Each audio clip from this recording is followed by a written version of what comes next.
فاروقیہ جامع مسجد اہل حدیث میں ہیں۔ مجلسوں کا رنگ الگ الگ ہوتا ہے، تو آج کی یہ مجلس تقریب نکاح سے متعلق ہے۔ اس محفل کے نوشاں ہیں شیخ عبدالعظیم سلمہ۔ اس موقع پر ہم انشاءاللہ خطبہ نکاح پڑھیں گے، پھر اس کے بعد خطبہ نکاح میں جو پیغام ہے وہ، اور اس کے بعد زوجین کے لیے کچھ نصیحتیں، اور جتنے سامعین و سامعات ہیں انشاءاللہ کچھ باتیں کہیں گے، اور انشاءاللہ ایجاب و قبول کی کارروائی سب سے آخری میں عمل میں آئے گی۔ الحمد للہ نحمده ونستعینه ونستغفره ونعوذ باللہ من شرور انفسنا ومن سیئات اعمالنا، من يهده الله فلا مضل له ومن يضلله فلا هادي له، وأشهد أن لا إله إلا الله وحده لا شريك له، وأشهد أن محمدًا عبده ورسوله، أما بعد فإن خير الحديث كتاب الله، وخير الهدي هدي محمد صلى الله عليه وسلم، وشر الأمور محدثاتها، وكل محدثة بدعة، وكل بدعة ضلالة، وكل ضلالة في النار۔ يا أيها الذين آمنوا اتقوا الله حق تقاته ولا تموتن إلا وأنتم مسلمون۔ يا أيها الناس اتقوا ربكم الذي خلقكم من نفس واحدة وخلق منها زوجها وبث منهما رجالا كثيرا ونساء، واتقوا الله الذي تساءلون به والأرحام، إن الله كان عليكم رقيبا۔ يا أيها الذين آمنوا اتقوا الله وقولوا قولا سديدا يصلح لكم أعمالكم ويغفر لكم ذنوبكم، ومن يطع الله ورسوله فقد فاز فوزا عظيما۔ محترم سامعین، حضرات و خواتین، بزرگان دین اور محترم نوجوانان اسلام، ابھی آپ کے سامنے جو خطبہ پڑھا گیا ہے اس کے خطبۃ الحاجہ کہتے ہیں۔ اللہ کے نبی صلی اللہ علیہ وسلم جمعہ کے موقع پر پڑھا کرتے تھے، جیسا کہ سلفی مساجد میں یہ خطبہ پڑھا جاتا ہے۔ اس خطبے میں اہم بات جو بتائی گئی ہے کہ دنیا میں سب سے بہترین طریقہ جناب محمد رسول اللہ صلی اللہ علیہ وسلم کا ہے، اور اس میں یہ بات بھی بتائی گئی کہ انسان کو ہمیشہ اللہ کے نبی کی سنت کی اتباع کرنا چاہیے، بدعات سے دور رہنا چاہیے۔ 3 آیتیں پڑھی گئیں۔ پہلی آیت سورہ نساء جو ہے آل عمران کی ہے۔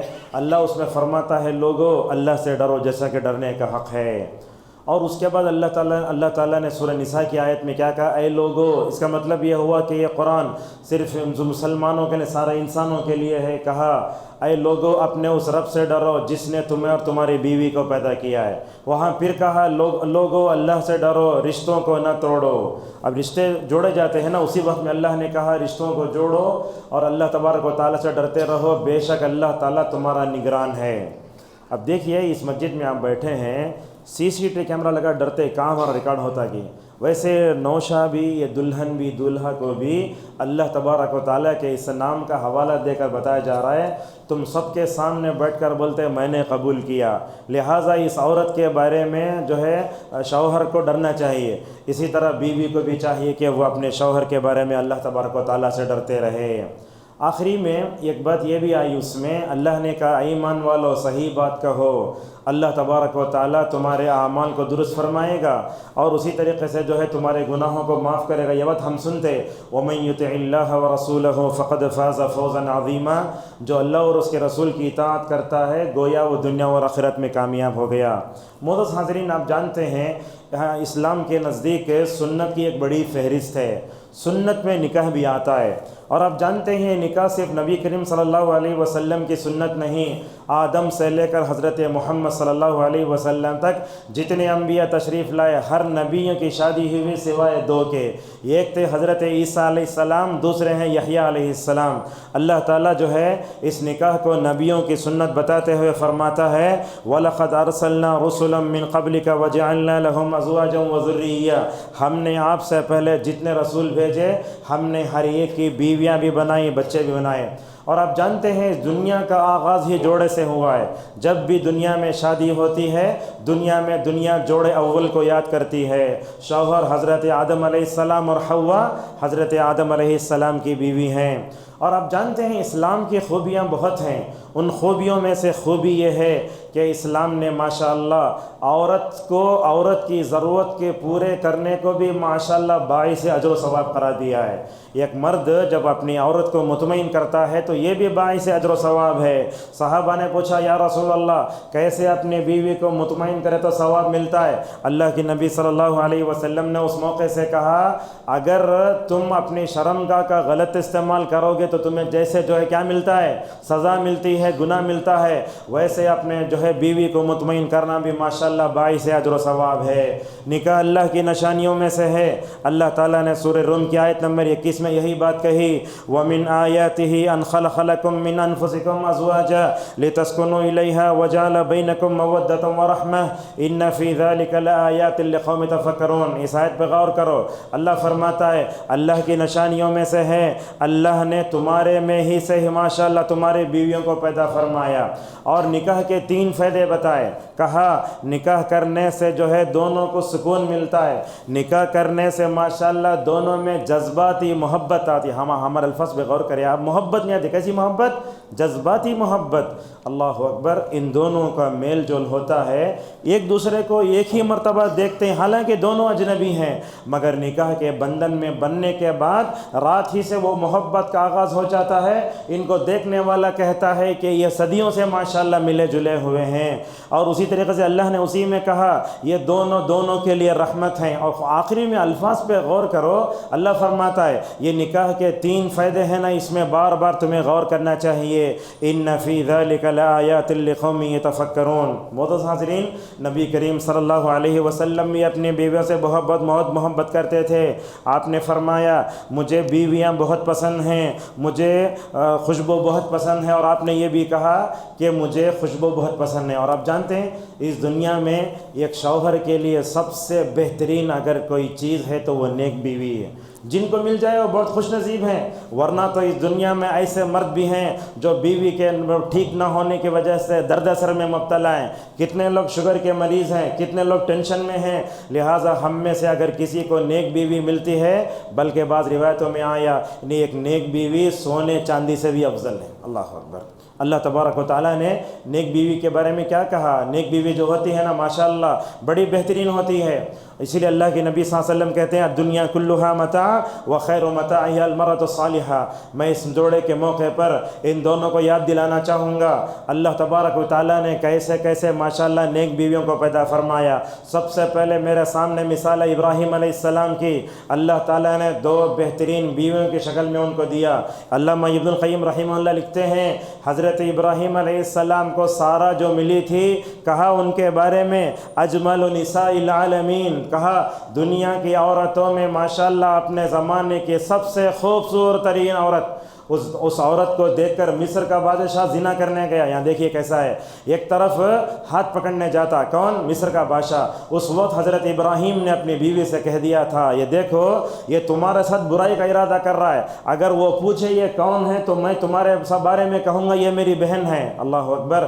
وہ کیا ہے؟ حضرت ابراہیم علیہ السلام ایک طرف، حضرت سارہ ایک طرف، دونوں وضو کی حالت میں. ایک طرف حضرت ابراہیم دعا کرتے ہیں، حضرت سارہ کہتی ہے اے اللہ یہ بادشاہ میری عزت کے پیچھے پڑ گیا ہے، جب یہ مجھے چھونے پر آئے گا نا تو اس کا ہاتھ چھل کر دے. اللہ اکبر. سارہ علیہ السلام کہتی ہیں وہ مصر کا بادشاہ مجھے پکڑنے آتا جیسے ہی قریب آتا ہاتھ چھل ہو جاتا.